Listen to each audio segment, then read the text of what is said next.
and welcome to the August meeting of the Lehigh Valley Tea Party. As always, I ask you to join me in a prayer. Heavenly Father, we thank you for this wonderful world that you have given us, for our families, for our friends, for our loved ones, and for this glorious nation that was no doubt formed by your hand. Father, give us the strength to stand and battle the forces that seek to destroy this nation. Give us the strength to protect the right of all individuals to be free. Give us the determination to continue our fight through the darkest days. And give us peace of mind, knowing that our work is good and just. Father, protect President Trump as we do our part to fight for our agenda, fight for our Constitution, and fight for our freedom. Amen. And if you stand for the pledge. I pledge allegiance to the flag of the United States of America and to the republic for which it stands, one nation, under God, indivisible, with liberty and justice for all. Thank you. Please be seated. So I'm going to try to get through our housekeeping as quickly as possible so we can get to our main speaker.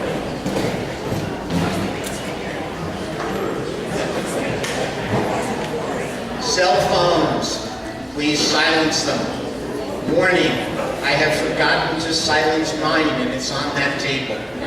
So if somebody starts calling me, I'm going to have to run down there and do it. But no one else in this room has an excuse. Name tags. If you are a paid member, please, and you have not picked up a name tag, please see Joe in the back. He has a name tag for you. If you joined in the past 30 days or so and have not received a membership card, you should within the next day or two. A bunch of them mailed out on Monday. We kind of have to do them in batches. And if you're not a member, I encourage you to join. It's $15 a year. There are membership forms on all of the tables. And a large membership helps build our political power to get done the work that we need to get done. 50-50 raffles. Everybody's probably been hit up for 50-50, but if you haven't and you'd like to buy them, we do draw near the end of the meeting. Mo in the back has 50-50 tickets. Gold. We're selling a ½ ounce of gold. It's an American Eagle Classic, and Eric has those tickets, $10 for a ticket. The game is we sell 100 tickets and draw a winner, so those are your odds, 1 in 100 for each $10. Guns. Mom's got the guns raffle, same deal. You had a $10 ticket, we sell 100 and draw a winner. We're just starting a new game tonight, so it's not likely that we would have a winner tonight, but we're down to probably a couple of dozen tickets on the gold, so we would potentially draw a gold winner tonight. The winner of the gun raffle gets his choice of a Smith & Wesson Performance Center MP9, that's a ported version, or the Ruger LCR in 38 Special, or as we say every month, if your wife won't let you have any guns, you can take any more guns, you can take the $400 in cash. And the ladies always correct me and say, well, it's my husband who won't let me buy any more guns.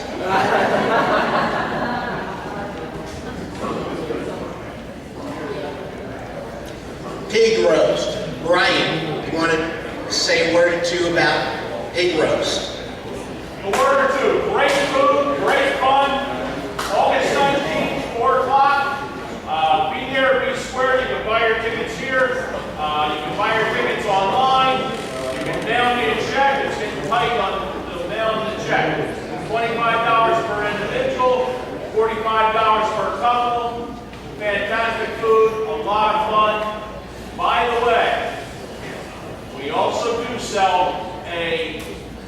sponsors. That's $100.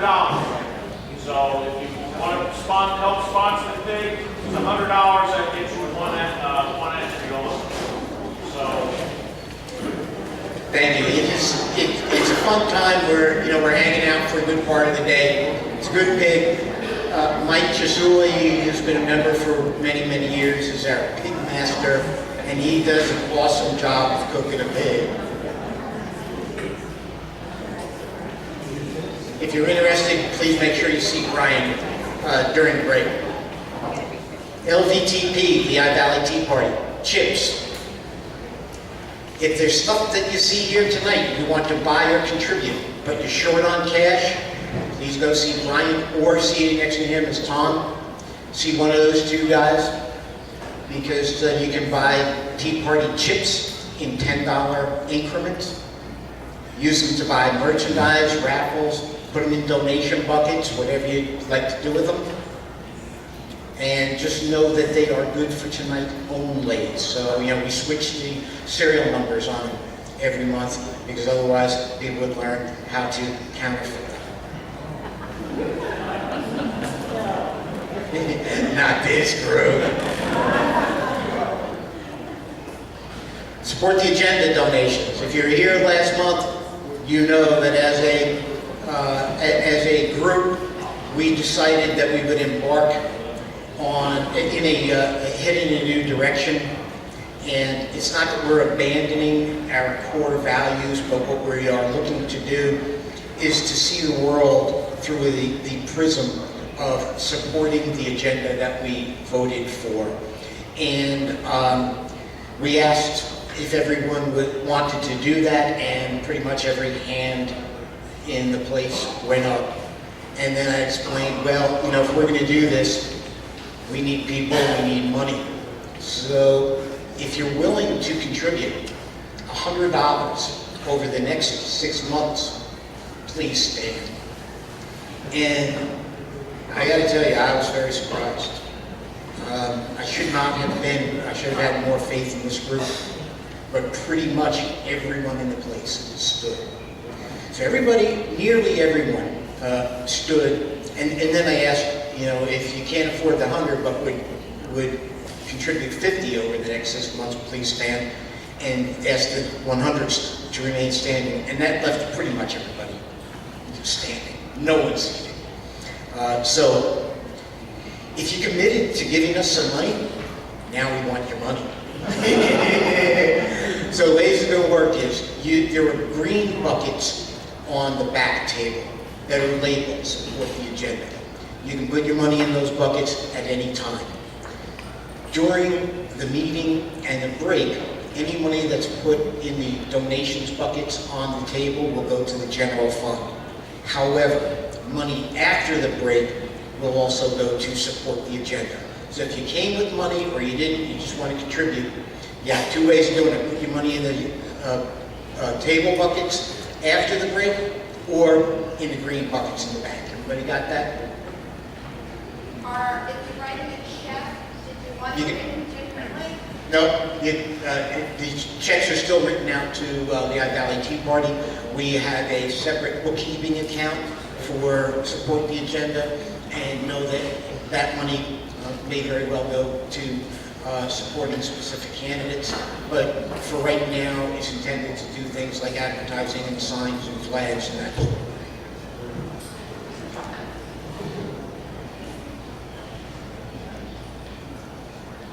Okay, first time attendees. Anybody here for the first time? Thank you. Thank you for coming. Thank you all. Nice to have you here.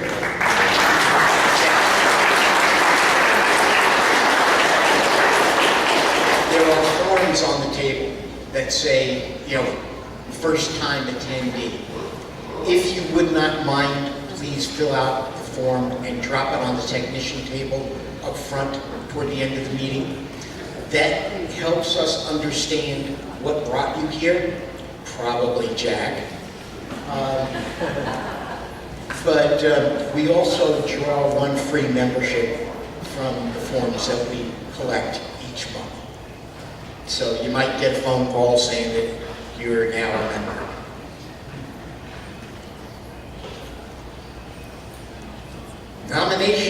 to executive board. Is Melissa here?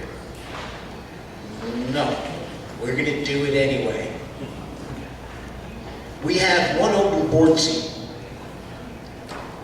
And that's because back in March when we had our elections, one of the nominees did not show up. And so that left one seat open. We now have a nomination for Melissa Gallagher. And I think most people know who she is. If you don't, please know that I do.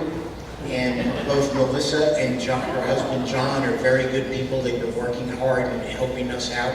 And I'm recommending that she be seated on the board. So at this time, if you are a voting member, I'd like to hear from you. Voting members, do you vote yay? Please vote yay for you approve her being seated on the board at this point. We get a vote for yay. So for yay. Anyone opposed? Okay, thank you. So, in the opinion of the chair, Melissa will be seated, and I do thank you. Treasurer's report. For that, I'm going to bring up Dean Browning, our treasurer, and he also has something to cover on immigration, since he is our immigration chair as well. Thank you, Tom. My apologies due to technical difficulties, namely the fact that I was busy at work and could not put the slide together. I don't have the usual slide. So with your forbearance, I'd like to postpone going through the detail until the September meeting, but I will report that our cash balance is basically unchanged from the $14,000 and change that I reported at our July meeting. And as Tom mentioned, we have some issues that have come up with the Immigration Committee. We've been fairly active recently. We've also, over the past couple of months, had some attention from a reporter from the Wall Street Journal. And they actually published an article in today's Wall Street Journal where several members of our committee were featured. Is Joe Barna in the room? Joe Barna actually had his picture in the Wall Street Journal.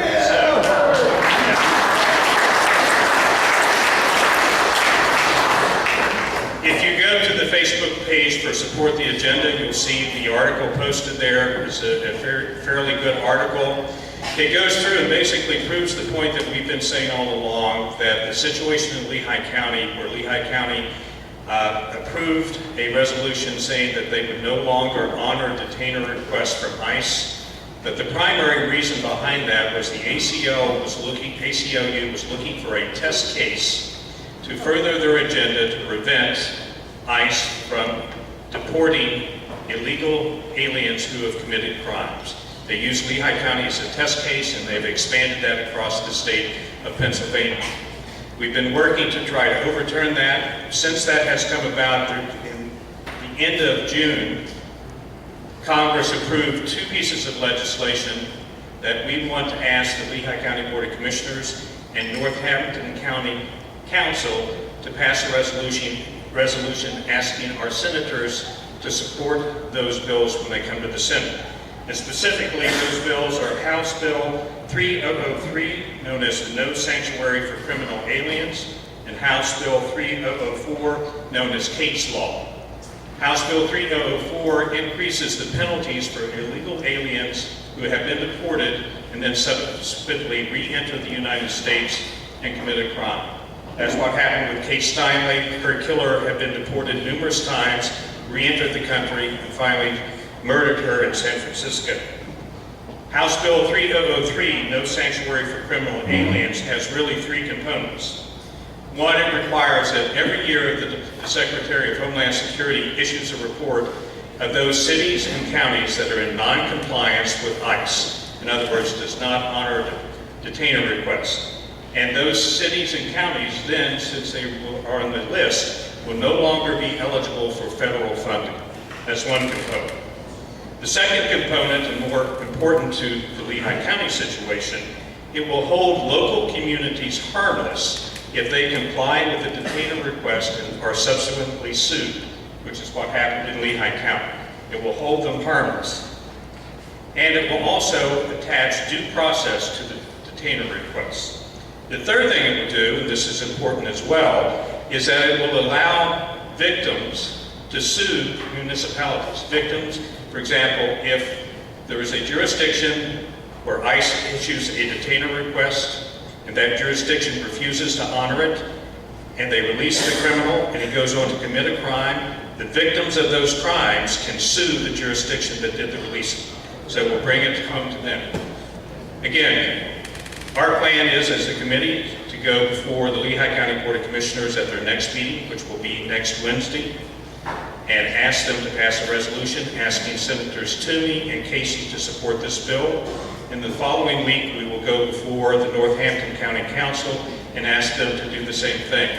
It would be helpful if we have a sense of our organization that this is something that we would like them to do. So to that end, I would like to make a motion that we go on record that we are in favor of Lehigh County and Northampton County passing resolutions urging Senators Toomey and Casey to support these bills when they come to the Senate. Point of information, Mr. Treasurer. What time is the commissioners meeting? The meeting for Lehigh County will be next Wednesday at 7:30 at the Government Center. The meeting for Northampton County Council, I believe, is the following Thursday at 7 o'clock. We'll post details on lbtp.org. For right now, we'd just like to get a vote on the motion to go ahead with this plan. Otto's the second. Did we have a motion? I made the motion. Okay, and Otto's second. All in favor? Aye. Ayes have it. Thank you. Thank you all very much.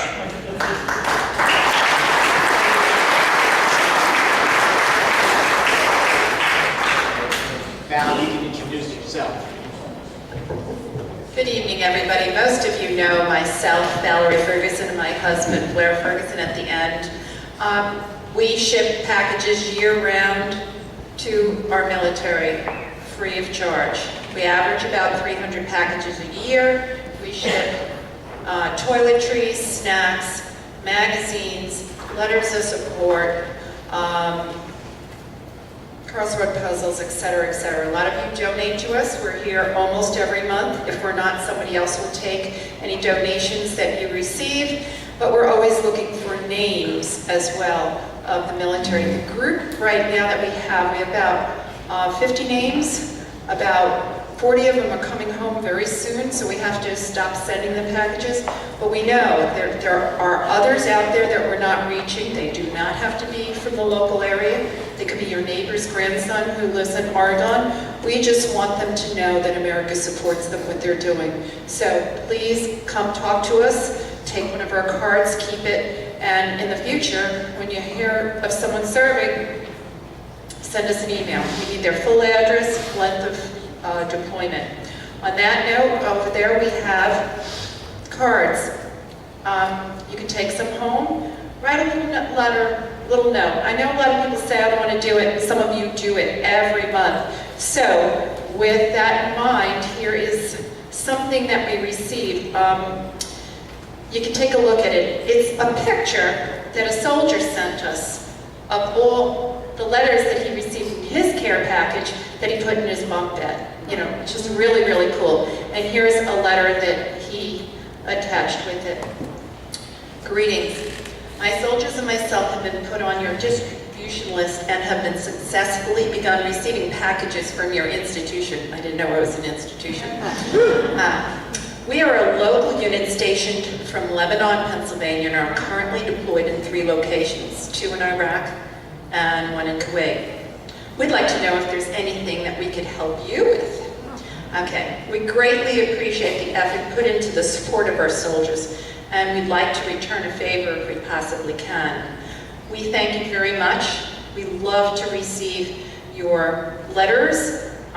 We thank each and every one of you for your time, your continued support, which is greatly appreciated. Respectfully, Sergeant Ray Herbert. Now, I always say that we need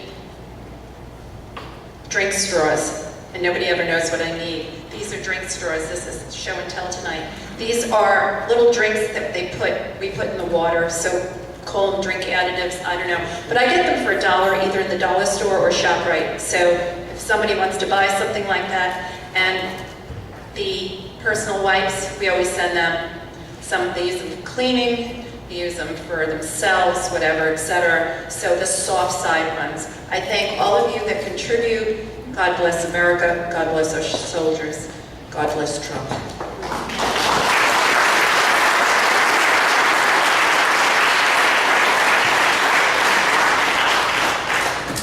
Thank you all for your patience. We have to get through that stuff in the beginning. At this point, I'd like to bring up Tony Sameo, who is going to introduce our featured speaker.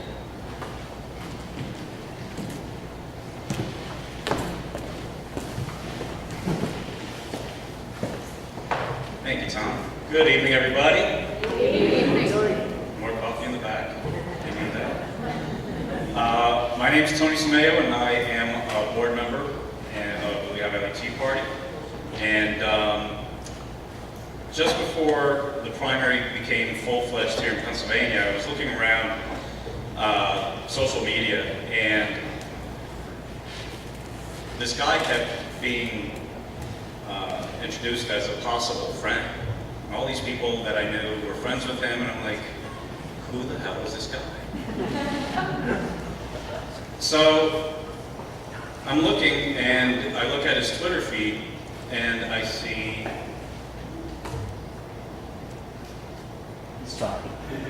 not that, I saw that. That's Hillary Clinton. I don't know if that's Hillary Clinton.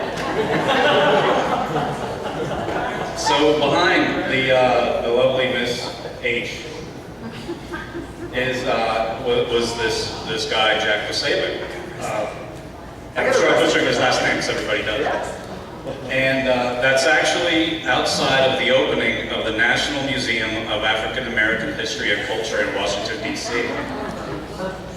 So you have all of these very liberal people going into the African American Museum in D.C. and he's there in a jumpsuit that's actually a jail jumpsuit doing that. And I thought to myself, that's the kind of person that we need. That's the kind of person that we need to talk to the Tea Party when we get mobilized to make change in the political system in the Lehigh Valley and beyond. So to tell you a little bit about Jack Posobiec, he does a lot of these things that bring attention, a lot of times national attention. A lot of us are probably friends with him or follow him on Facebook or Twitter or Periscope or the other social media, 1,000,001 social media platforms that there are. He co-hosted The Deplorable in Washington, D.C. I've heard him referred to as this generation's Roger Stone. He is friends with Roger Stone, from what I understand. They have dinner on occasion. And he's also friends with Milo Yiannopoulos, the dangerous, insert the blank there. So with that, I figured he would be the best person, and we asked Jack to help us with our latest project because he is a master activist. And in fact, of all Trump's activists, he is the best. Jack Posobiec.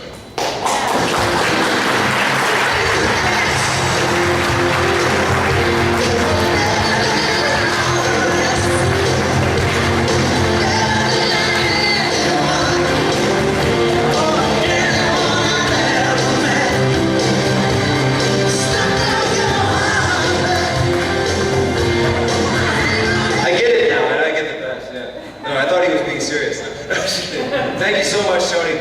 Man, of all the different things that you were going to bring up, you had editors think didn't. Now, if you guys don't know the context of this, and this is something that actually got me in a little trouble in there, so I already found myself at a position where I have to explain myself before I've even introduced myself. So you get an idea of what my life is like on a daily basis. Only normally, instead of Tony doing it, it's the Wall Street Journal, it's the New York Times, it's CNN, it's, Jack, what did you do? Why did you say this? What did you mean by this? And I'm like, So Hillary Clinton actually said back in the 1990s that black youth are super predators. She said this, and we have it on tape. Actually, a guy who works for CNN now pulled this up. She was going around saying that, and that was right before she and her husband, Bill Clinton, introduced the bill for mandatory minimums that went very hard against the black family, that introduced harder legislation, harder penalties for people who are using rock cocaine as opposed to crack cocaine, which is, again, clearly a racial situation.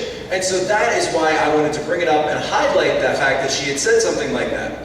Now, a lot of people said, well, Jack, you didn't say Hillary says, you didn't say this, and so some people took it as me trying to say that, which I absolutely was not trying to say, believe me. I was letting people know how Hillary Clinton thought of people, because Hillary Clinton didn't realize that things like the internet existed. And unfortunately for her, unfortunately for the rest of us, the internet never forgets.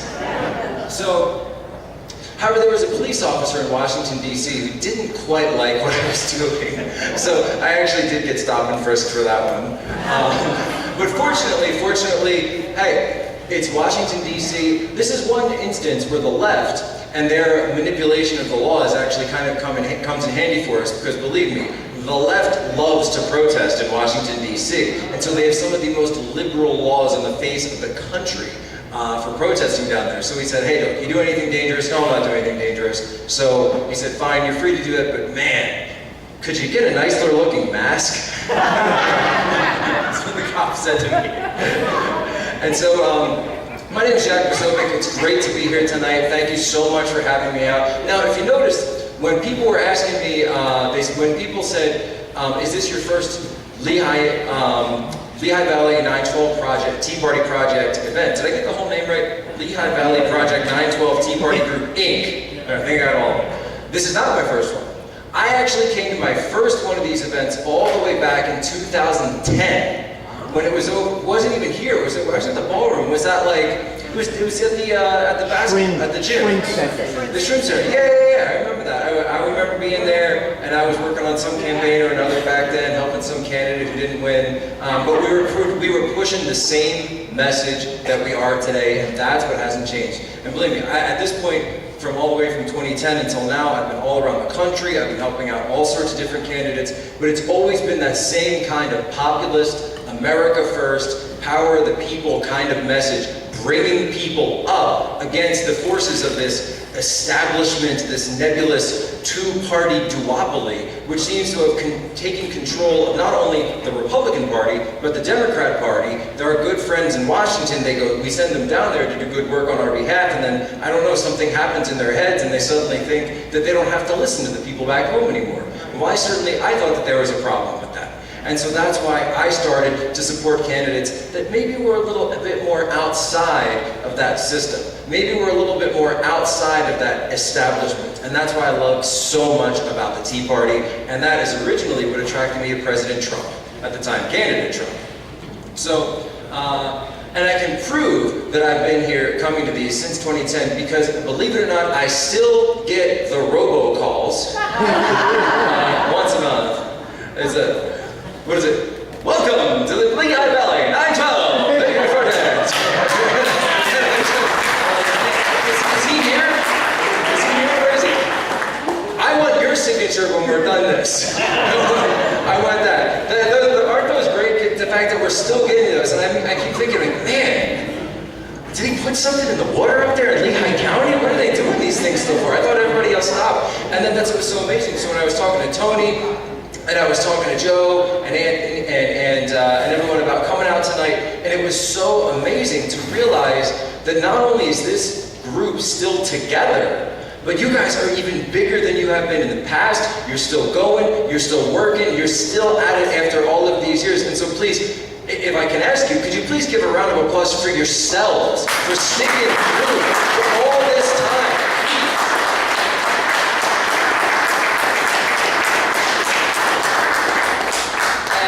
And it's inspiring to see that level of civic involvement and civic commitment. Because I know there are so many other things you guys could be doing on a Thursday afternoon, believe me, in August when it's so nice out. You don't want to be here, you want to be down ashore, you want to be going doing something fun, but you're here because you care about your country, because you care about what's going on in our world, because you don't want to leave behind, you know, this country that it's changing. It's changing so much, even since I was a kid. Believe me, I'm 32. I'm not that old. My mom's here tonight, though. She's here, and she was able to come up because I'm a little kid.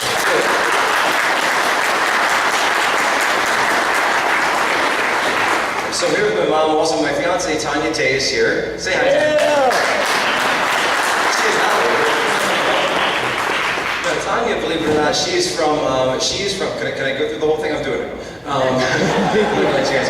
She's from Belarus. Belarus is right on the border of Poland. It's right between Poland and Russia. So pretty much every war that's ever happened, World War II, World War I, it always goes right through Belarus, right? And we were joking around yesterday because Jim Acosta, did you guys see Jim Acosta in the White House yesterday? Oh my goodness, how about that? And he says, well, excuse me, Mr. Miller, the Statue of Liberty clearly states, and Stephen Miller says, excuse me, the Statue of Liberty is not a statute. It is not a law. It is not the Constitution. Poetry is not an argument. Sculptures are neoclassical French architecture, even though it is very beautiful, it is not law. and he kept, but then he turned around and he said, well, the only way you could be speaking English is if you came from the UK and Australia. And then she's sitting there and she's like, excuse me? She goes, I came to this country, I learned 5 different languages, I started a small business, you're gonna tell me that I can't learn to speak English? How am I speaking English now? Is this some kind of voodoo or witchcraft? No, it's because if people want to come to America because they realize the opportunity of this country, and that's what the Statue of Liberty represents, the opportunity for people to come here legally, to then find a life, to be able to find work, to be able to achieve their dreams, to come here. That's the light of liberty, right? It's always, holds the lamp beside the golden door, okay? That's the golden door, right? That's America. But apparently we don't talk about that, but we just wants to talk about the first 2 poems about, tired and hungry and huddled masses. And so, first of all, why is a journalist attacking a policy of the president? Is that journalism? Is that reporting the news? Did he ask? He didn't sit there and ask him and say, how many immigrants are we talking about? What type of immigrants are going to be given preference over others? What is the point system? No, he didn't do that. He just started attacking. That is not journalism. That is activism. That is left-wing activism, and that, ladies and gentlemen, is a perfect microcosm of the situation that we find ourselves in today in this country.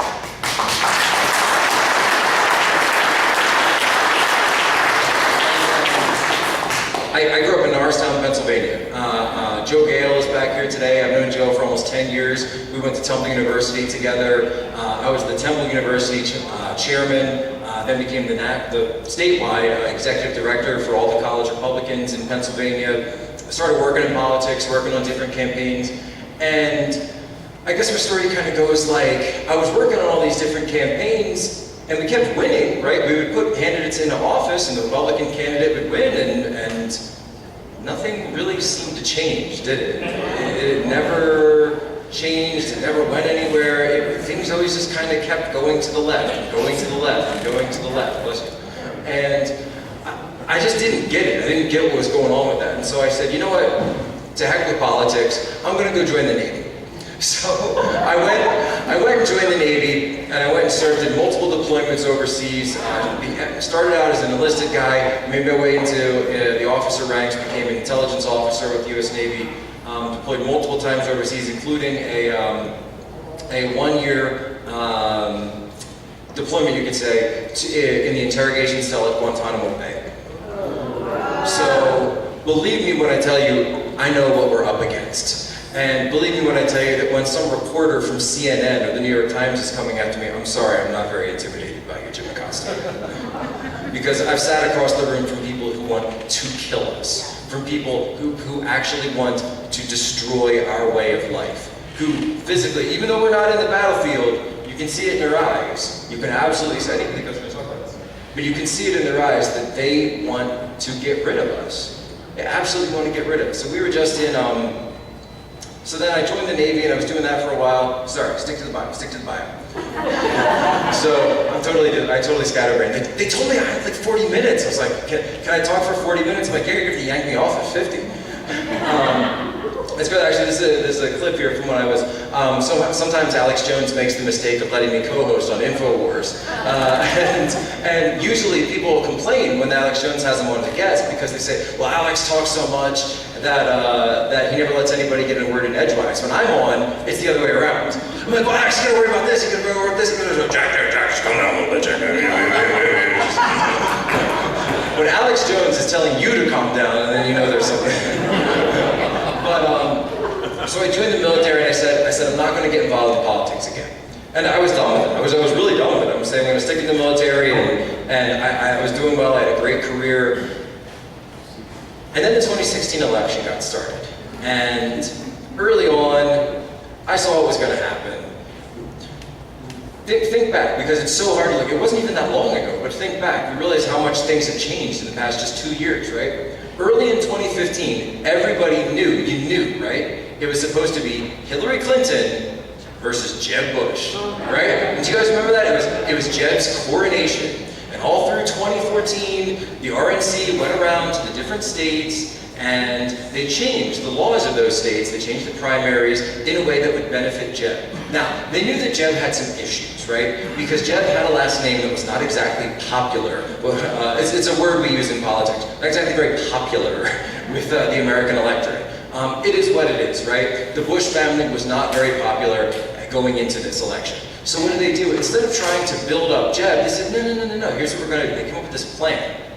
And they said, I lay all this out, I've got this, they do it, great, just give me the other, so check, remind them they have a book about all this. So I do have a book, it's called Citizens for Trump, it's over here in the corner, we'll talk about that more afterwards. But they changed the rules to make it so that a candidate like Jeb, who would only get about 30% of the vote, would actually win, because they ran more and more candidates in the primary, so they were trying to split. They say, well, let's take about 3 candidates, we'll prop them up, and they'll get the conservative vote, right? And then, like, the movement conservatives, like, so that's more like the pro-constitutionalists, the pro-gun rights, anti-abortion crowd, the pro-life crowd, like, we'll get those guys. And then we'll get some ones over here that get more like the economic libertarians. And then they went regional, so they're like, okay, we'll have John Kasich run in Ohio, we'll have Ted Cruz run in Texas. Now Ted, thankfully, didn't go along with the plan at the end. And they had New York, they had Cuomo was running at one point. They went all the way around, and so they were going to make it out so that Jeb was supposed to get coronated. And it would have worked, too, if not for the machinations of a man by the name of Donald John Trump.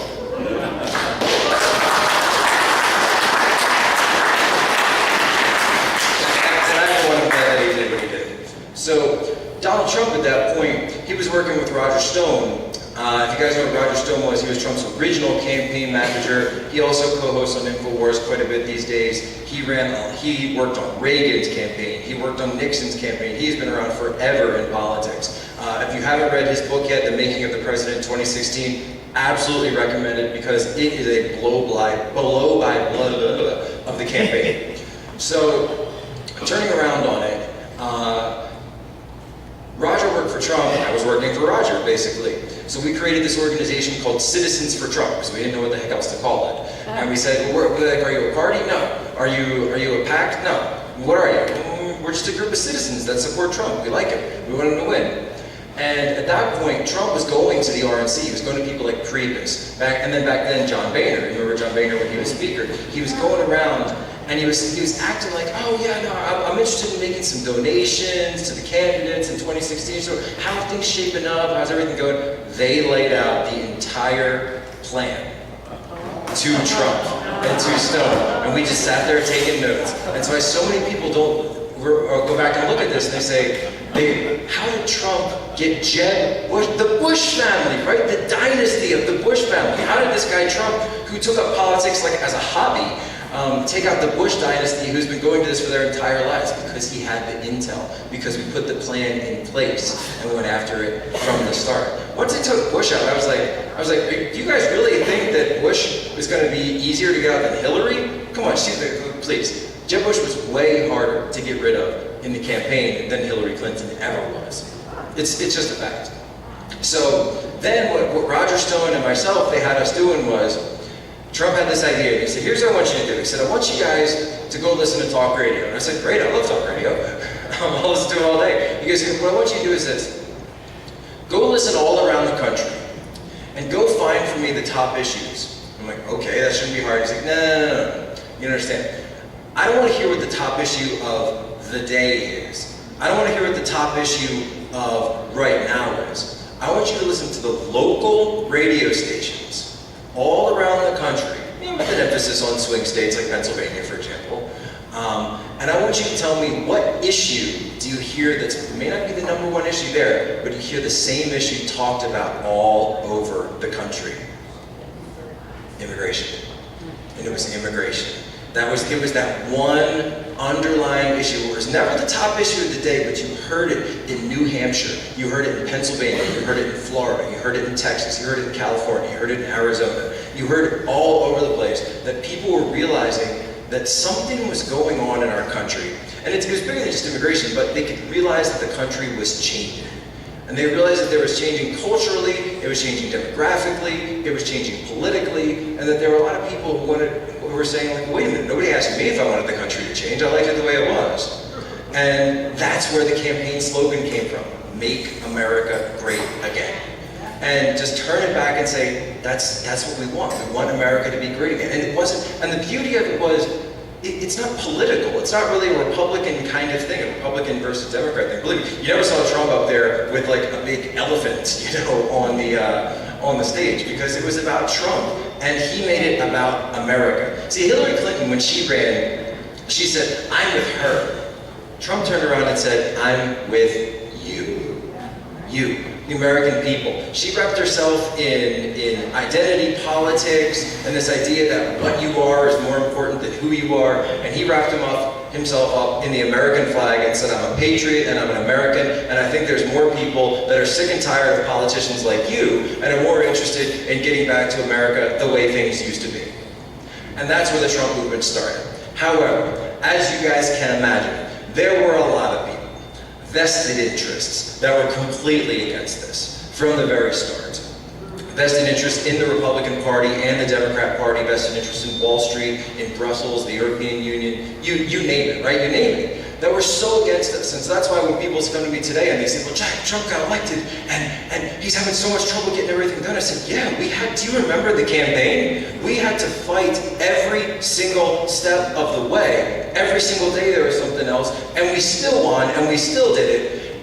And those people on the other side, those people fighting against us, they haven't gone anywhere. They're still there. We're in office. We won a big battle, but the war hasn't ended yet. And that's what's still going on. And you see what they're doing today. They're trying to say, well, Trump didn't really have all those supporters. He won because of Russian spies. The Russian spies came in, and they came into Lehigh County, and they went into Allentown, and they were switching the election rolls. I saw them, and I'm sure you all saw the Russians running around on election day up here. I saw them too. They're running. You could tell because they had the Kalashnikovs and like the babushka hats running around, and they also look Russian, of course. They're like Gosvedenia, It's ridiculous the way they're contorting themselves into these conspiracy theories. And it's funny because they'll go to Trump and say, Trump's a conspiracy theorist, he's making stuff up. And I'm like, you guys accused Russian spies of stealing the election the same way that you said that Benghazi was a YouTube video protest that got out of hand. You're the conspiracy theorist, not us. No. And if you guys look,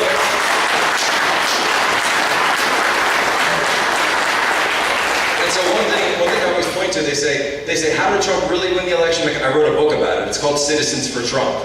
Go read it. Go find groups like Lehigh Valley Patriots. groups all over the country that were coming together, that were sick and tired, Republicans, Democrats, Independents, you name it, who were sick and tired of what was going on and said, to hell with you people, we're going to elect somebody not because he's a politician, but because he's a regular American who just wants to do the right thing.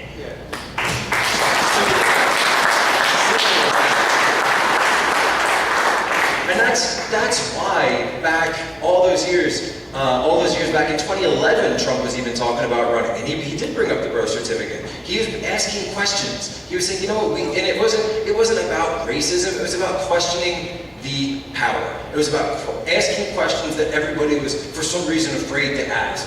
Because saying things that, one thing somebody mentioned to me was funny. It was like, you remember when it was weird that Barack Obama would have beer with a police officer? Like, compare that level to where we are today in terms of what's going on in the White House. He's like, but you know what is, we used to live by this totally artificial set of unwritten rules in politics that, well, you can't do that, you can't say that, you can't go there. When New Orleans and all of Louisiana was hit by that horrible flooding and the storm last year during the campaign, there were so many people that said, oh, well, you need to stay away from that. You don't want to go down there because, well, Trump, that's New Orleans, there's a lot of African Americans down there, and I don't know if you want to go. And Trump said, no, I want to go down, I want to go help you. There's people who need help, I want to go. And even people on the campaign were saying, Trump, I don't think you should do this, not a good idea. I was one of the people, I said to Roger, do you have any idea what the images would look like of President Trump going down there when Barack Obama refused to go down there and help? When Hillary Clinton couldn't be found anywhere, she was home sleeping. I don't know what she was doing for half the campaign. Trump and Pence go down. I said, you don't have to say anything. Just go down there. And they go down there. What did? They shook hands with people. They handed out stuff from a truck. They handed out non-perishable goods, diapers, things that people needed, essentials they could get. And by the way, Trump didn't even mention it. He said he donated the truck too. That whole big truck that he came in on, yeah, he bought the whole truck and he just gave it to the church there and said, you guys will probably need a truck. Here, have a truck. That's the kind of guy he is. That's the kind of guy he's always been.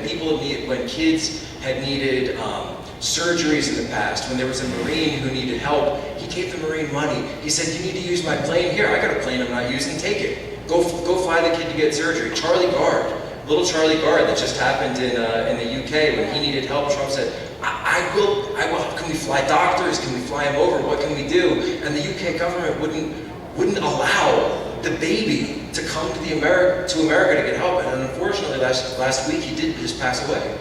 And now they want to talk about Obamacare and the death panels. I'm like, well, there you go. They say, and that's one thing that just totally turned my head on this. And I said, well, hold on a sec, because I actually was doing an interview in the UK at the time over Skype, and they said, well, Jack, you're not a doctor. What makes you think you know better than these doctors who say the treatment's experimental and this and that? And I said, yeah, you're right, I'm not a doctor. But why is it this judge's right to tell parents what kind of medical care they can seek for their child, their 1-year-old infant child? And you're going to tell them because you're a judge sitting somewhere that some statistic? No, let them help the kid. That's all we're talking about here. It's common sense. And it's that idea of common sense. Maybe it's not politically correct. Oh my God. It's not politically correct. And there's going to be someone in the back saying, oh, you didn't actually say, I should have said. You can't say child, you have to say the age dysmorphized adult citizen. Please, it's a kid, all right, come on. Like this, I'm sorry, I grew up in Norristown, they didn't exactly, they taught, I was joking, I said, my English teacher, yeah, she taught me to talk good. And that's why sometimes Trump will say things every once in a while, and he'll get himself in trouble. And I say, you understand? That's how we talk on the East Coast. That's just kind of how we talk. And so when they say, oh, Ted Cruz, ooh, we schlonged him last night. They're like, what did you just say? I said, what? We beat him. But you just no, it means beat. You beat him. You beat him good. What did you beat? What? That's what it's a word. Sorry, Mom. So she watches South Park. Don't let her play it. Yeah, she watches South Park. Don't even let her. Irish Catholic mother, yes, I know, but I'm just, yeah, don't. what stays in Lehigh County, what happens in Lehigh County stays in Lehigh County, right?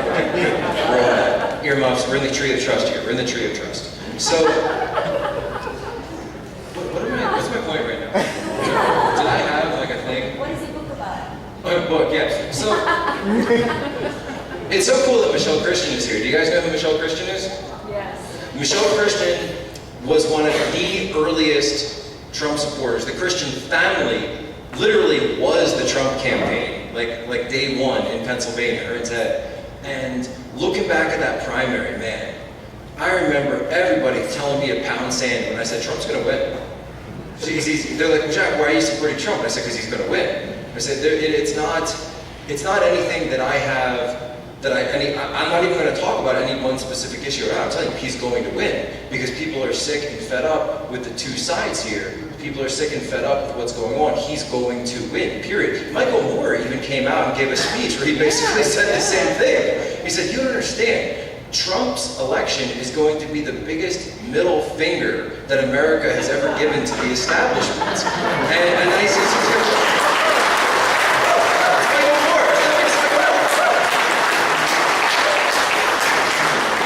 which believe me, that threw me for a loop. I just sat back. I'm like, wait, Michael Moore agrees with me? What's going on? It's so, but he got it. Michael Moore's a guy. He's a Michigan guy. He's a blue collar guy. He gets it. But in those early days of the campaign, and I write so much about this in the book, there were some days where it was like, you're never going to get to 1237 delegates. You're never going to win the state of Pennsylvania. You're never going to do this. You're never going to do that. So, do you remember the Westchester rally? You do. Do you remember the McDonald's run? So at one point, they get this phone call and they're like, we need you to go to McDonald's. I'm like, for what? You want to McDonald's? No, I don't understand. So, do you guys remember when Trump put up that picture of like him eating McDonald's after, I think it was one of the debates or something, and everyone's like, oh, ha, that's very funny, he's on the airplane, he's a billionaire eating McDonald's. No, he loves McDonald's. He loves it. It's this thing, look, I like a lot about Donald Trump, his dietary habits and his health habits, maybe not so much. But then again, when you're a billionaire and the president of the United States, it's kind of hard to tell you no. So he's like, who are you again? So they come back to it and they say we have this menu that we need. It's for the airplane. It's from the airplane. It's like the whole Trump staff on the plane. And we need you to go to McDonald's to pick it up. And I'm like, okay. And so they come in, and they're like, we need you to find the McDonald's that's closest to the airstrip where the plane is landing to get it there and then get it back in time for the plane to eat, because for some reason they haven't eaten at this point. They've been at 2 events already, 2 rallies already that day. And then of course he has to run and then get into the fundraiser line and then get into, take the pictures, get up on stage and then go and do it again. He's probably doing the same thing in West Virginia right now. There's another Jack Posobiec probably right down there right now going to McDonald's. Excuse me, this is your president.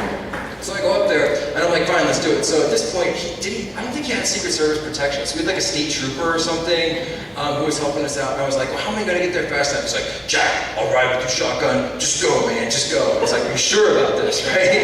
He's like, yeah, just go. Like, I'll wave it off and show him the badge. Like, they'll see that like the Mountie hat, like the smoky hat or whatever. Okay. So we go, and I'm doing like 100 miles an hour going down.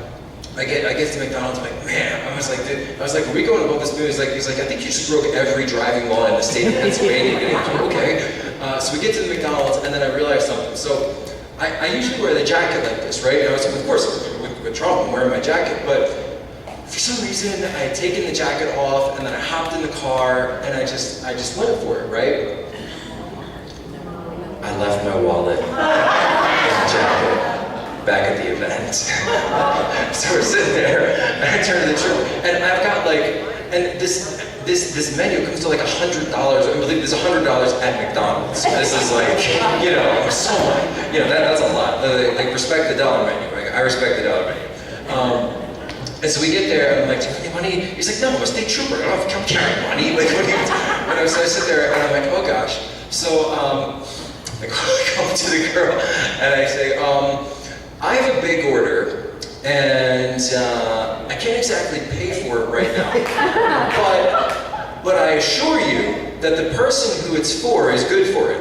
I assure you they've got the money. They're just pay you Tuesday for a hamburger. And they're like, well, who's it for? And I was like, it's for Donald Trump. this is like March or something, or like early April maybe. And they're like, she's like, oh, I can't just give you food. Like, let me talk to the manager. I don't know, something. So I talked to the manager and I explained, it's like, look, you know there's a Trump event. It's right down the road here. I left the money. I explained the whole thing and like impassionately, like, he needs his cheeseburgers. You don't understand. When Trump is on low blood sugar, the speech will not go well. We're going to lose the state of Pennsylvania to John Kasich if we don't get these cheeseburgers. The country needs you, sir. The country needs these cheeseburgers. And he gave me the cheeseburgers. Yeah, he actually was like, let's do it. Let's do the cheeseburgers. So we come back in, and I've got like 5 bags full of stuff, and then I run at Ted, I'm like, Ted, here's the thing, and he just like throws $200 at me, and he's like, go, go, go. So he runs, gets it off on the plane, I give him the $200, I forget like, I left like one of my keys there or something. I was like, the only thing I had is insurance. It was actually the key to my parents' house though, so. Oh yeah, I didn't tell you that part of the story, did I? Yeah, I left that out of the book. And I was like, no, this is insurance. I won't be able to get into my house. I was actually the key to her. So we get in there and we get back, and so finally, yes, we get back. Everything's okay. We got the food. We got it, but it was we went on to give the speech. We went on, and from them telling us we couldn't win the state of Pennsylvania. We never get 1,200 delegates. We could barely find yard signs at the time. We finally get done. Trump wins every single county. And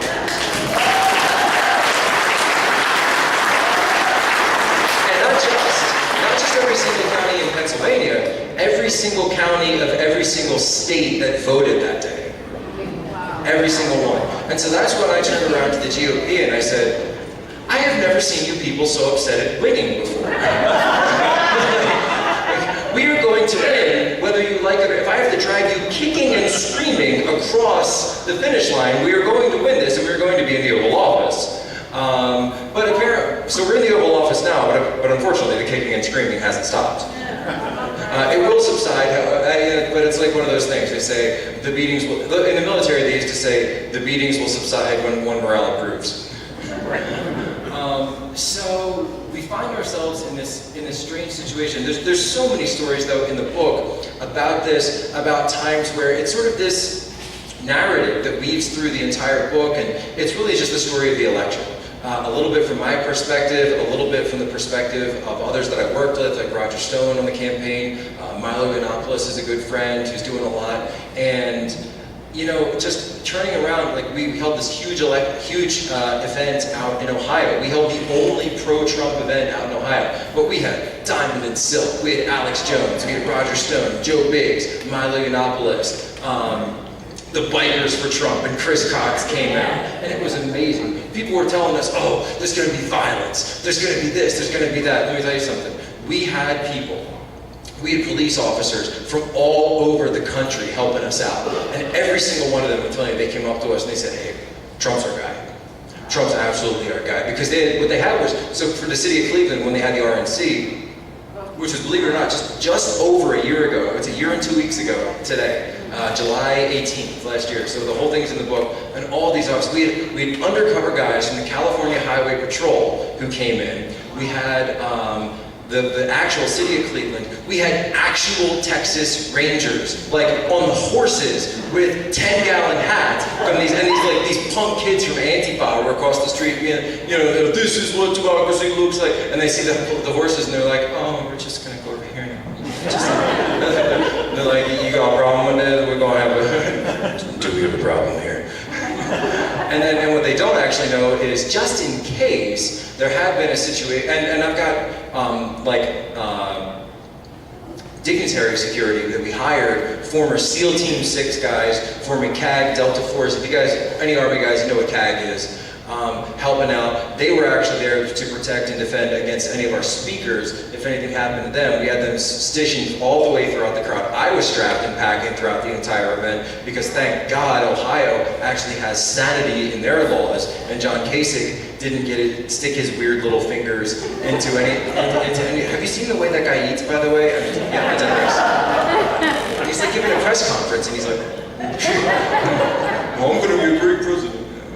weird. It's disrespectful. A little disrespectful. I don't like when people talk about it. It's a thing. It's a thing. You guess my mom. It's a thing to me. Okay, so there's a lot of stories like that in the book. There's also one very quick story before we go to the break. Election night. Hillary refuses to concede. John Podesta comes out. Creepy John Podesta comes out and gives this weird little, we're going to have to discuss things in the morning speech. And it's like 2 a.m. in the morning. I'm standing outside the Trump Tower, and all of a sudden, all these NYPD officers just come filing around the corner. And they line up, one by one, all along the sides there. And I'm sitting there, I'm like, oh man, I probably shouldn't be here right now. And I don't know what's going on. And I turn to the one who's closest to me, and I'm just kind of like standing like motionless. And I say, hey, what's going on? And I said, who's coming? And he goes, President. And before the results were done, before any announcements had been, because we knew, right? Everybody knew by like midnight that night that it was, seriously, everyone in this room, you guys, you're smart. You knew that Trump won when Ohio was called, when Florida was called, even when Pennsylvania was called. God bless Pennsylvania when it was called. We knew, there was no way. But of course the AP and CNN, they wouldn't do it.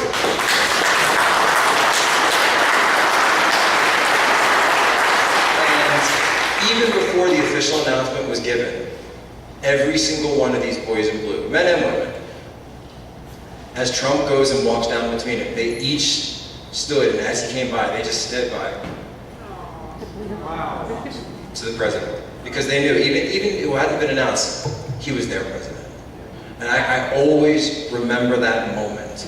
They're saying, like, those are the people that we're doing this for. Those are the people that we're fighting for. Those are the people that it matters to. And afterwards, I actually ran into the same officer, and I said, after he gives the speech, the victory speech, and I said, how are you going to do it? And he said, we're going to be fine now. And I was like, how do you know? He said, we got Trump.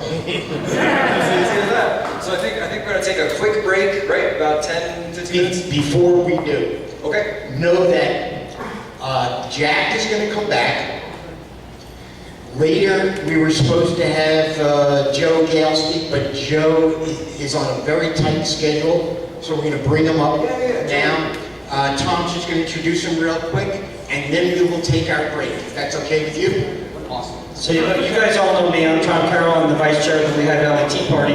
I started my professional career down in Montgomery County in the DA's office, and so a couple of years ago when stuff started happening in Montgomery County, I was watching the commissioner's race down there, and this young man popped up, and the establishment was trying to do everything they could to destroy this young man, and I watched him go around the county, and he became their commissioner, and he's here tonight, so just listen to him for a few minutes.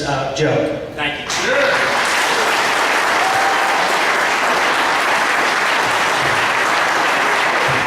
Good evening, ladies and gentlemen. It's an honor to be here with all these patriots. Made the trip from Montgomery County. I always say Montgomery County is the land of all the rhinos. We know what a rhino stands for, Republican in name only.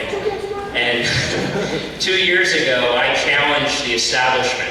I ran for Montgomery County Commissioner because the party establishment endorsed two very flawed candidates. One had a history of tax delinquency, and the other is not very fiscally responsible. And the other was on the board of Planned Parenthood. So I couldn't imagine how the Republican Party of Montgomery County would endorse a board member of Planned Parenthood and someone that was a tax delinquent. So I wanted to give the voters of Montgomery County a clear conservative choice. So I challenged the establishment, I ran unendorsed, and I ran a big upstart campaign. I was a total outsider, I've never held office before, and I'm also the youngest county commissioner in the history of Montgomery County. I was 26 years old when I was elected in 2015, I'm now 28. And my campaign gained so much momentum because I tapped into the same nerve that Jack talked about, what Donald Trump tapped into. People are so sick and tired of the establishment, and the Republican establishment colludes with the Democrat establishment, and it's a never-ending cycle of corruption because they all want to get rich out of government, and that's the problem. So I ran without the support of the party, without the big law firms, without the engineering firms, without the lobbyists and the special interest groups and the unions. I had none of that. I was blessed to have the support of the people and the taxpayers of Montgomery County. So I beat the Planned Parenthood board member in the primary, and instead of embracing the will of the people, the party was spiteful and embarrassed and angry that a young person beat the party. They worked actively against me and spent hundreds of thousands of dollars against me in the general election, where I won again. So I won without the support of either party in a grassroots movement. My younger brother, who juggled law school at the same time, managed my campaign, and we went out there and we communicated with the people one-on-one directly.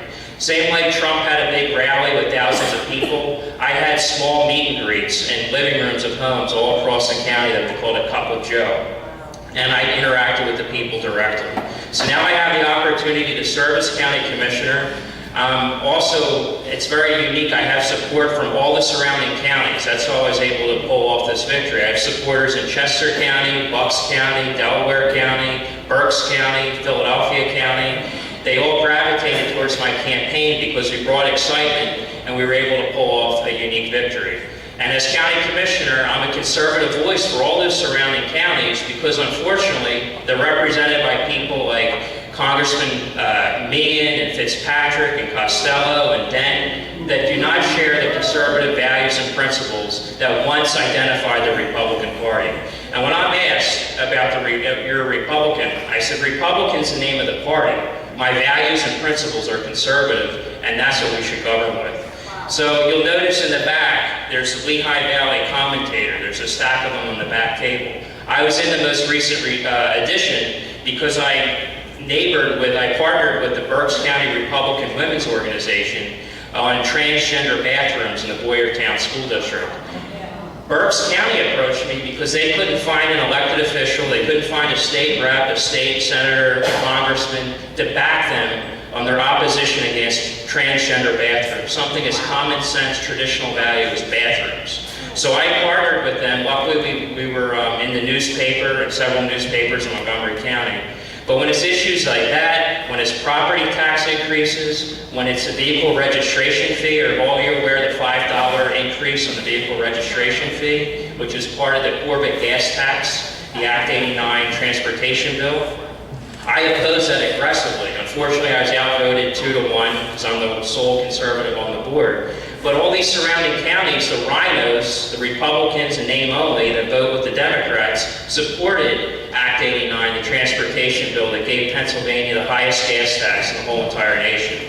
So I'm trying to stand up to that. It needs to stop. And it's an honor to be in a room with like-minded people. And I really admire your dedication to the conservative movement. And a compliment to Tom and Tom. To have a turnout like this in the month of August when people are away on vacation is truly remarkable. And I said to compliment to all of you as well. So thank you for having me, and God bless all of you. Know that I told Joe that we would bump him up in the schedule if he runs for Pat Meehan's.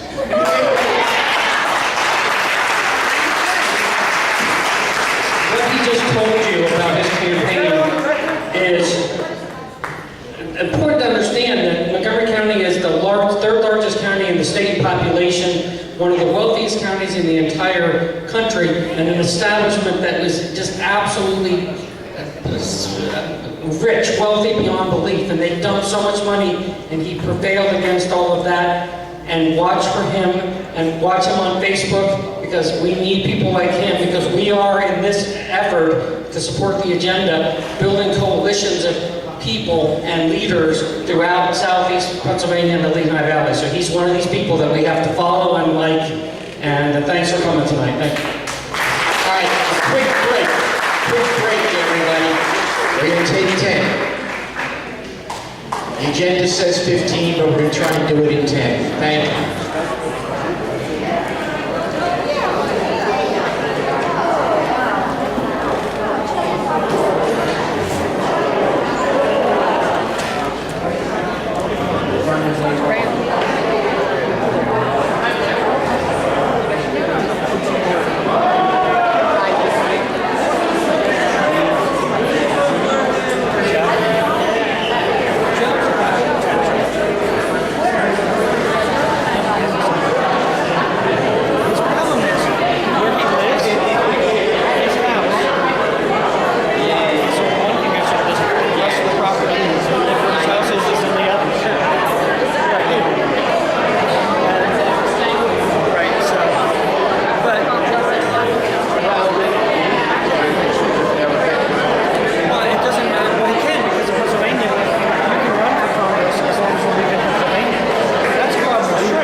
Okay, everybody, like we always say, wait till you get a microphone. Tony has one, I have one.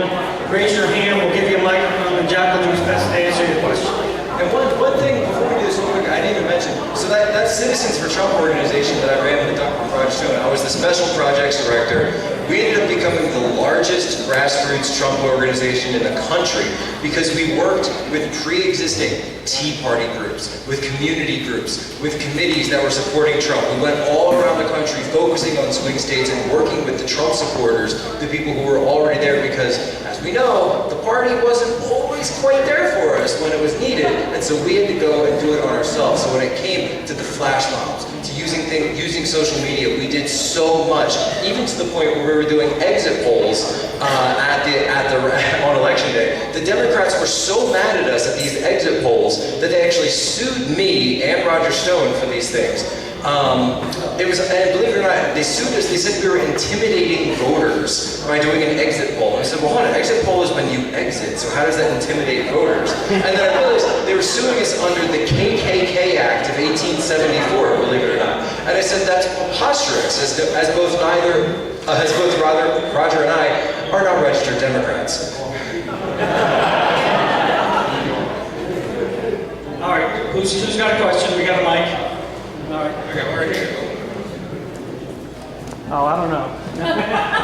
Sorry. Have you found any pockets of conservatives in the actual Republican Party?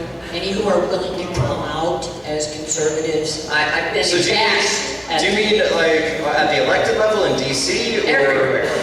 And well, DC is meant to swamp, but I'm worried about our local parties. I have never understood how someone could say that they were a Republican and not have the same values that we have in this group. So I'm still looking for those folks. It's interesting, and believe it or not, if you do some of the polling on this, we've done this, Kellyanne Conway's group has come in on this. If you ask people the poll question, who would you support, Trump versus Clinton, usually Trump would get like a higher number. Who would you support, Republican versus Democrat? Nobody would choose either of them. So it's the same on both sides, that both parties right now, and Joe kind of spoke to it as well, that the name ID of the party itself is so bad because people are sick of it. So yes, there are pockets of Republicans that are supportive of this, but they're pockets. They're not the whole body. They're not the whole group. It's a few here, it's a few there, and so that's why more and more we're having to build sort of our own coalitions, our own organizations. People are trying to come up with a name for the movement all the time. That's one thing that I always talk to like Mike Cernovich about, and Milo and everybody, is what do we call it? Because it's not just about Trump, and I think most people kind of get that. Trump is sort of like a figurehead for it, but it's not really about him. We were calling it the MAGA movement for a little while, and I think that kind of sticks because it's about the country, putting the country first. It's not really political when it comes to, in the sense of like Republican, Democrat politics. It's not necessarily partisan. But you're right to say that there are few and far between actual officials who are willing to come out and say, yeah, I'm willing to go work with a Democrat and do some of this. Well, we may just find this out because I don't know if you guys just heard the news out of West Virginia. Did anybody hear this? No. The Democrat governor of West Virginia just came up on the stage with Trump and announced that he's switching parties from Democrat to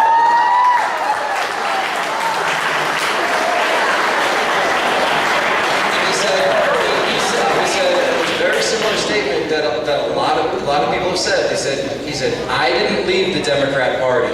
The Democrat Party left me.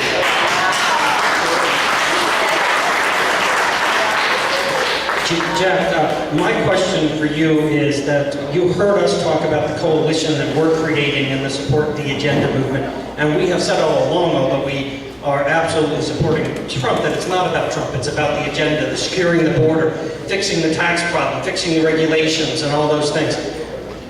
We want you to give us some advice as to how to kick off this agenda that we just started, basically. And I think, one, we have a tremendous crowd for an August because they knew you were coming and they knew you were going to tell us how to start this. Okay, great. Well, obviously the answer is to buy my book because all the answers are in there. Hey, we're capitalists too, right? Right? That's funny, actually, I had some people that say, well, Jack, you're just trying to sell your book. I'm like, yeah, we're capitalists. We don't like the communists. That's what we do. But no, really, to support the agenda, it's one thing I found that's very helpful is to focus on specific goals, right? It may not necessarily be a specific candidate, because I know in primaries that gets really hairy, because everybody knows somebody else, there's a lot of entanglement.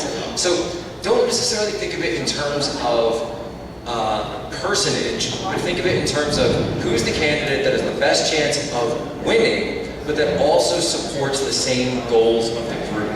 And then make that the agenda, and then go around to the different candidates and say, you know what, instead of having 15, 25 different platform policy items, have like 3.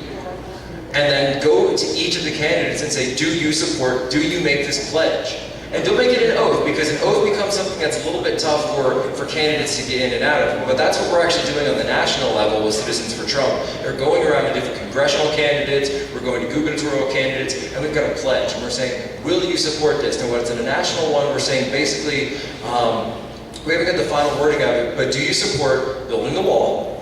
Do you support repealing Obamacare? And do you support only using the military for necessary invasions, or that's the word the wording gets in, necessary national security purposes, not wars of adventure overseas. So that's what we're looking for. That's what we're really looking for. Because look, and we were talking before, and please go write letters to the people that are overseas, to the troops overseas. As someone who's been with that, the time difference when you're overseas and you can't talk to anyone back home, having a handwritten letter that you get from someone back home, that you get from someone in your family, it changes your whole mindset. Because you may have just had to go do some crazy mission, you may have just had something terrible happen to one of your friends, no idea what's going on. Imagine having something going on back home, like one of your family members passes away, and here you are, stuck in the middle of the desert and you can't be there, right? Having a letter or something from back home helps so much. And so I just want to say thank you to you guys for doing that back there. Thank you so much. These are the kind of things that we need to focus on. People don't even talk about Iraq or Afghanistan. We still have people there. We still have people there. For what? And I'm not saying I'm against the mission, but I want to know what the mission is. What is the mission at this point? Because if you're going to put my brothers and sisters in harm's way, I want to know what it's for. Simple question. I think it's a fair question. Anybody else have any questions here?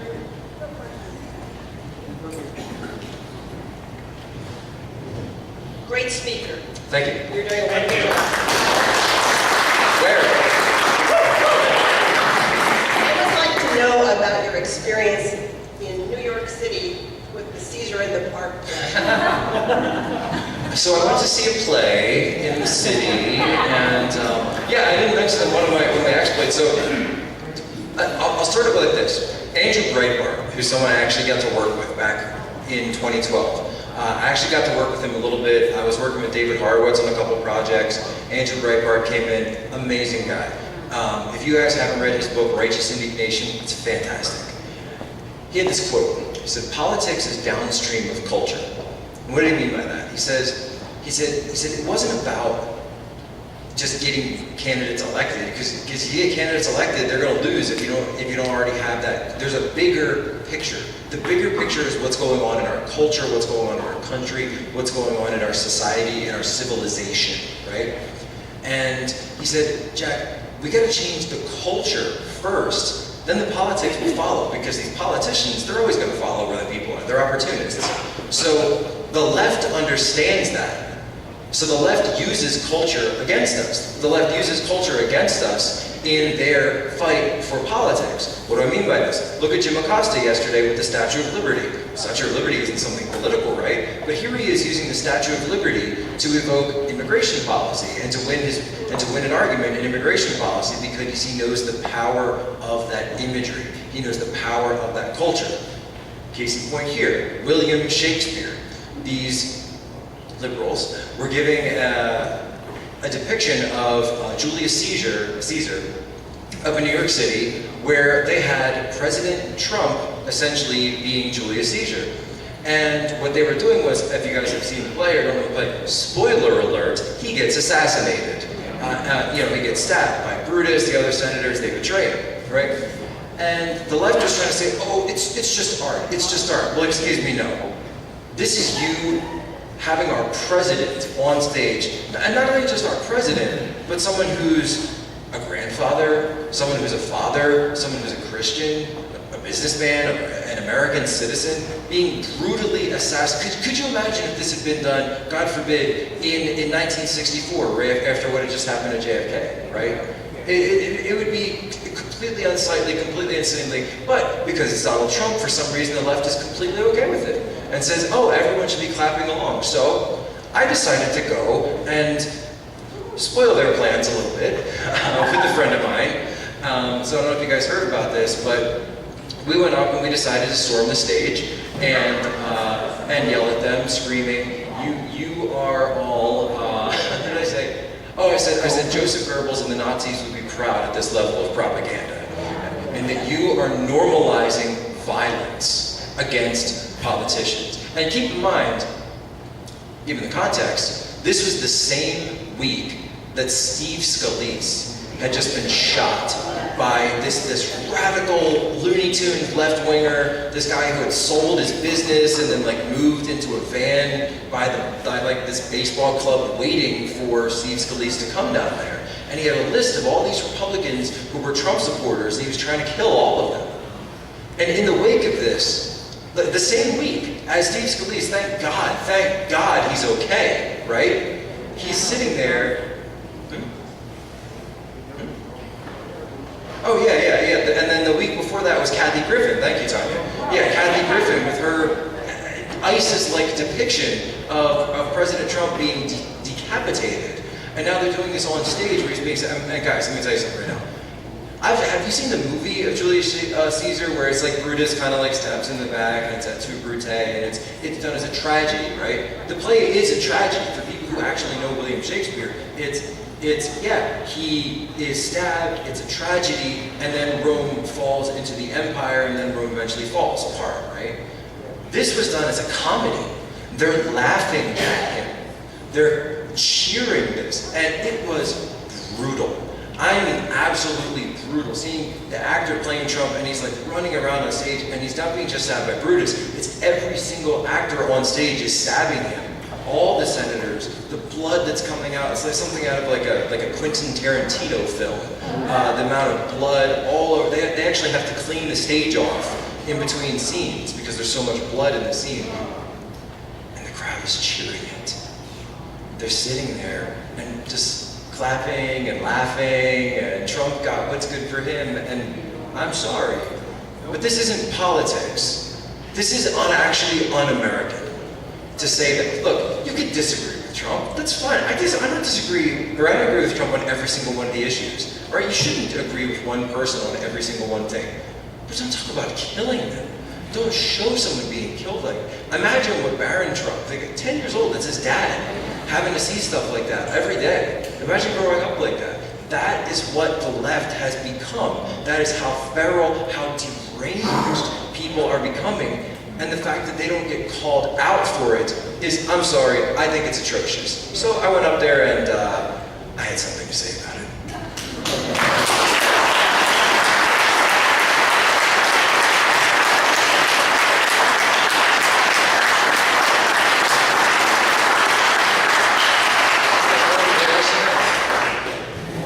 Here's the mic back there, and then we'll go to...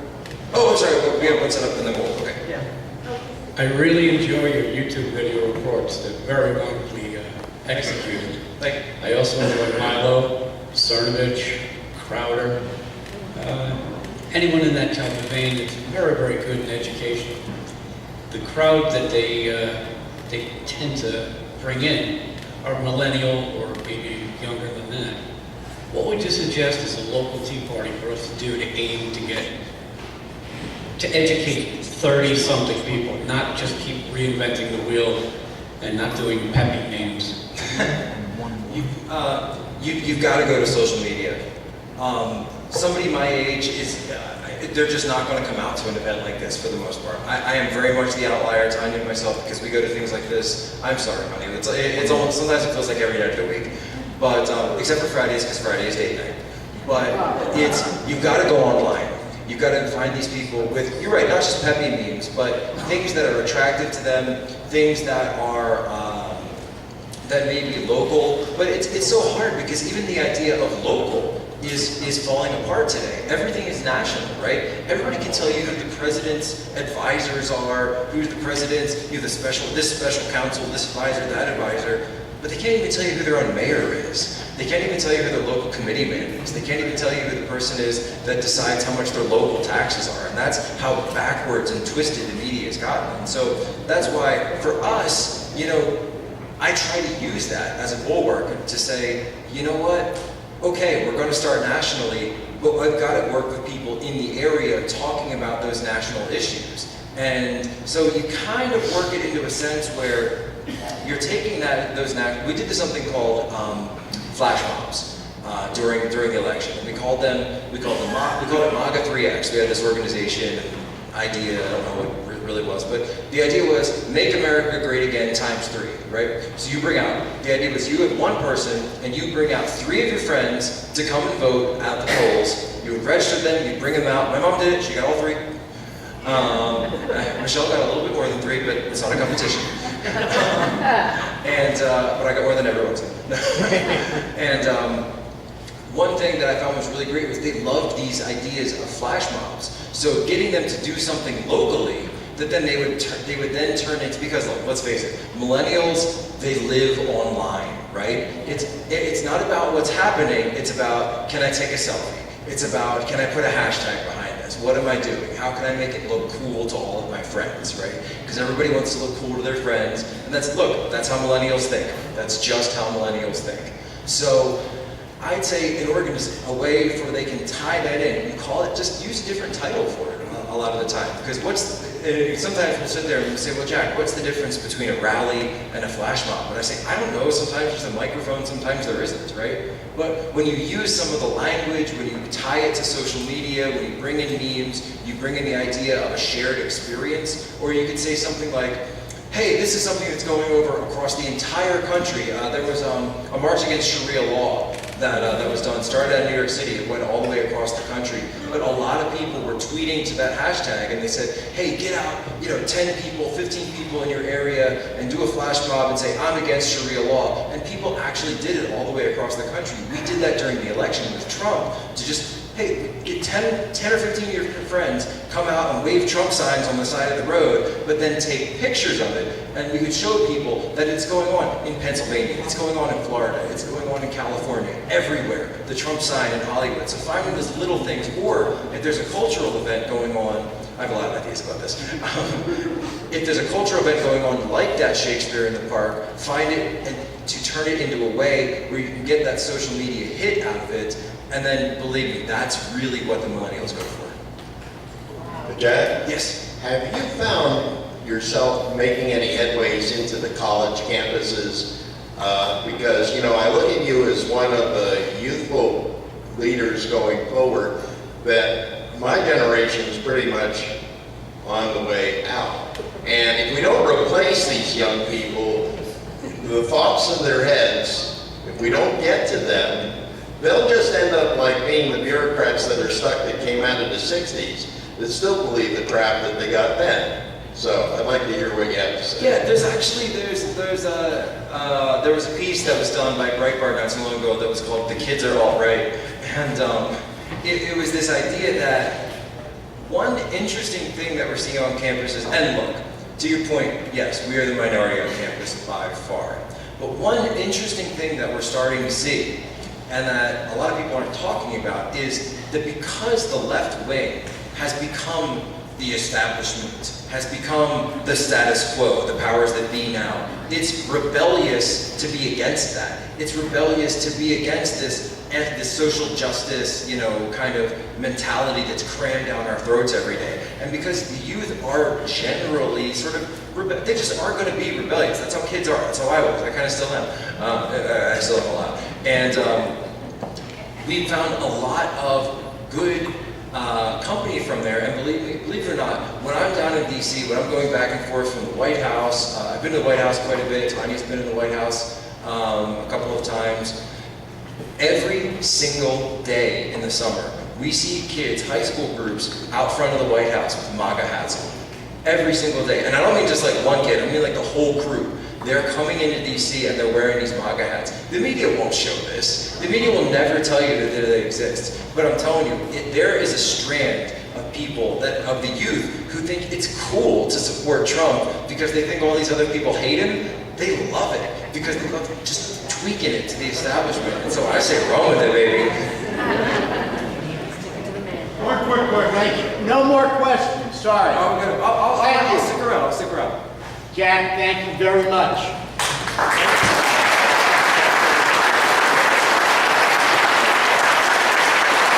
Sorry, but we have an awful lot that we need to get through tonight. I'll try to get through it quickly. Support the agenda, that's our project. Woo! Here's the deal. We're going to kick this off by demonstrating at Bob Casey's office for 3 Saturdays, starting in September. We're going to have U.S. flags. Those who attended Tom Carroll's flash mobs, the Honkowigs, during the election cycle will remember that we had, and we will have this time again, U.S. flags, Trump flags, but now in front of Casey's office we're going to have signs that say, no sanctuary for criminals. Why? Because we're going to be pressuring him to support H.R. 3003 and 004, the bills that Dean mentioned earlier about immigration, because they are through the House and they are over on the Senate side, so we want to apply maximum pressure. Do we expect Mr. Casey to co-sign or vote in favor of those? He might, but probably not. But the idea is that we want to generate negative press as much as we can, and this is the way to do it. In order to know exactly where and when we will be, where we're going, you need to get that word. We'll send emails and stuff, but we really want you to receive alerts on your phone. To do that, if you look on your table, everybody's got a flyer. There are flyers on the tables. If you have a cell phone that is text message capable, I can take it out now. There are 2 ways to receive alerts. We're doing this by phone because we need people to get the word email. You can't rely on it. 2 ways of doing it. Either you can go to a website, so if you have a smartphone and you'd rather go to a website, you go to supporttheagenda.com. That's one way. And you then scroll down to alerts and enter your cell phone number. The other way is on your phone to go to text messaging, select new message, put in the number that's on the bottom of the flyer, and that is 610-991-8030. Type in the word subscribe and send. If you do that, you'll get a message back that says, thanks, you're subscribed. And once you are subscribed, when we are ready to go to Bob Casey's office, we'll send everyone a message that says, here's the date, here's the time, be there. You just come. We'll have the flags, we'll have the signs. You don't need to bring anything but yourself. You hang out for an hour or 2, wave some signs, talk to some people, have a good time, give us back the signs and the flags and go home. Thank you. And if you're unable to do that now, please go home, grab one of these flyers, take it home and do it. Give it to a friend. Give the flyer to a friend who you know is a Trump supporter. We need people out there in mass. With that, I want to bring up Tom Carroll to acknowledge some of our special guests tonight.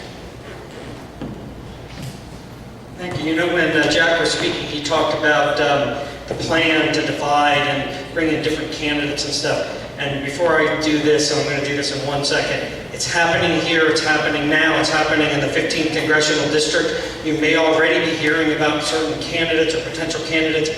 Beware of them, pay attention, follow the money for their possible donors, because they are playing games, because clearly Mr. Dent is in trouble with the base, and he knows it. He's a smart politician, and they will be putting people, or other people will be putting people up for their special interest, because Charlie Dent can't be beat if there's 3 or 4 candidates in the race. And you watch to see how many people start pressuring you to say, my guy's the guy and the other guys have to get out.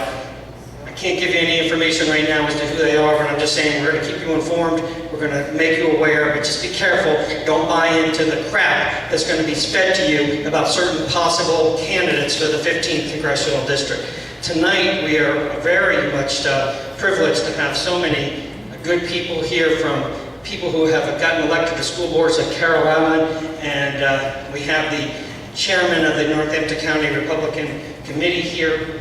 We have Michelle Christian, they mentioned her before.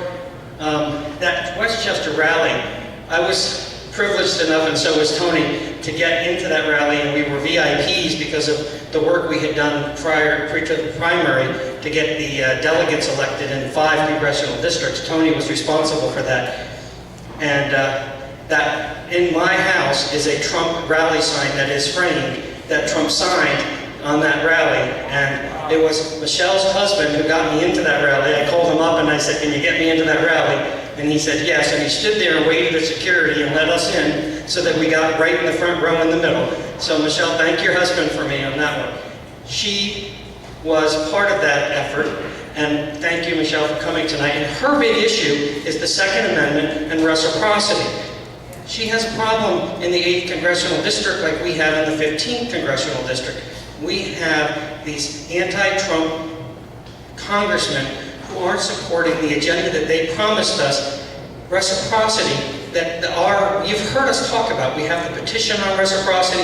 We've talked to you about that, sign the petition.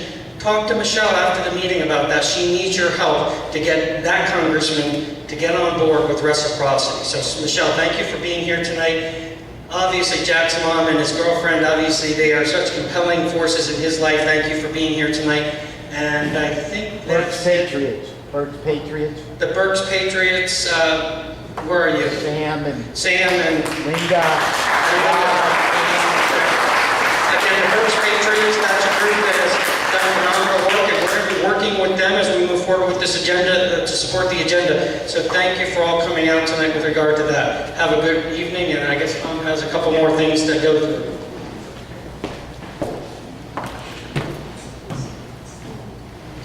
Community days. We have a long list of community days that we want to attend. That is, we have some merchandise back here you saw for sale. What we do is we get this out into the community at various days like Northampton Days and so on. And there's a picture of a booth that we set up, but we need people to staff the table. And if you are so inclined, what it entails is selling t-shirts, hats, and talking with people who are walking by who want to talk about politics. So if that's something that you're willing to do, please, before you leave, see Greg and Danielle in the back, or send an email to chair2017@lvtp.org, and let us know that you're willing to staff the tables. 50-50 drawing, we're ready. Mo's gonna supervise the 50-50. And tonight, Tanya's gonna pull. right, Jack's fiance Tanya is gonna pull the winning ticket. The winner tonight is gonna go home with $160. Awesome.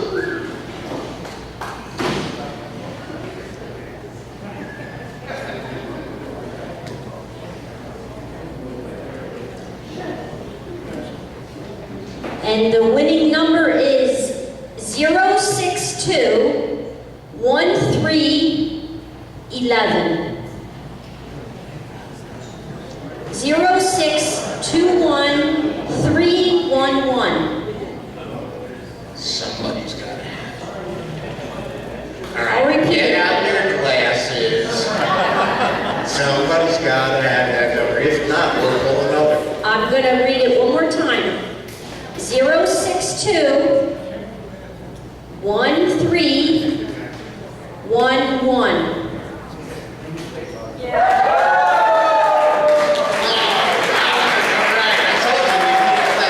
Go back and see Mo. Get your money.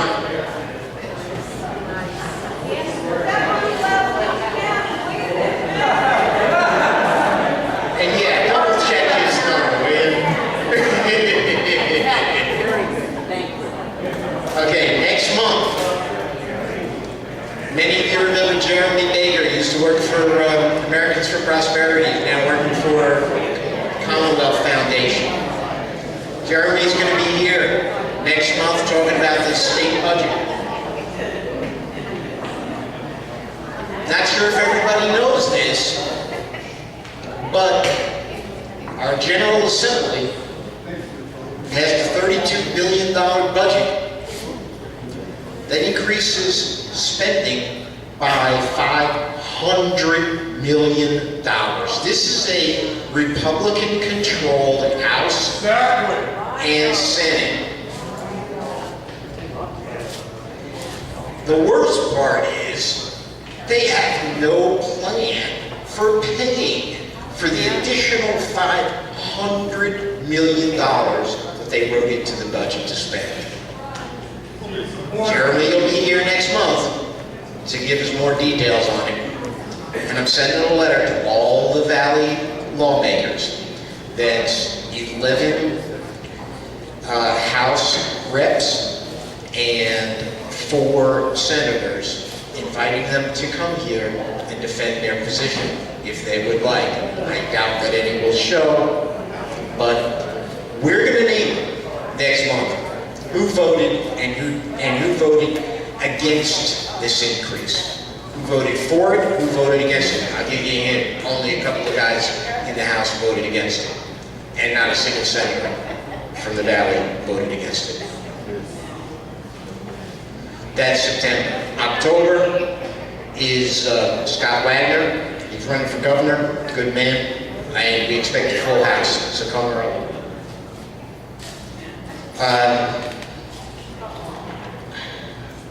This one's near and dear to my heart and a couple of other people in the room.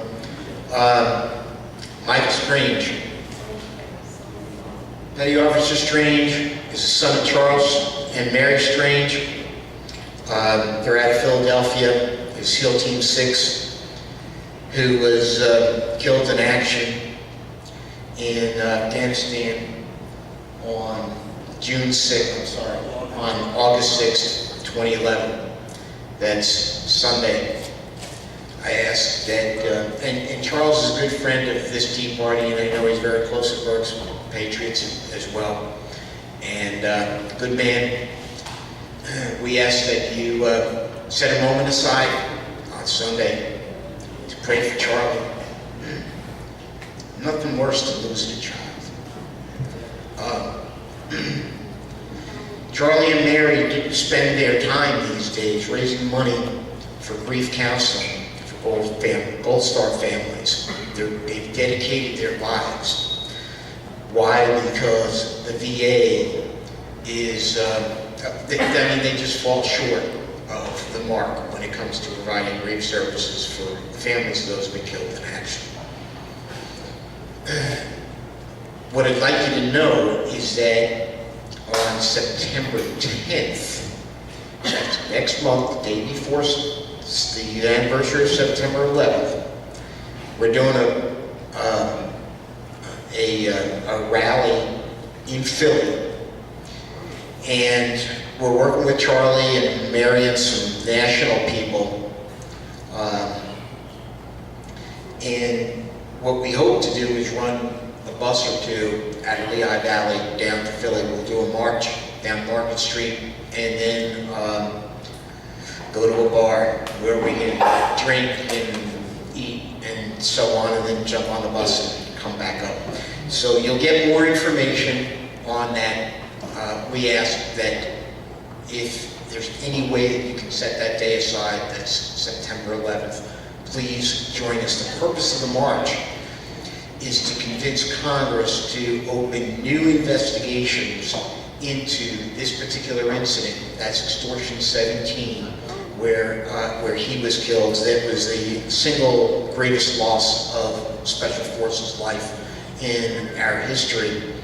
Open a new investigation to extortion 17 and Benghazi. A lot of us are very unhappy with the work of Jason Chaffetz.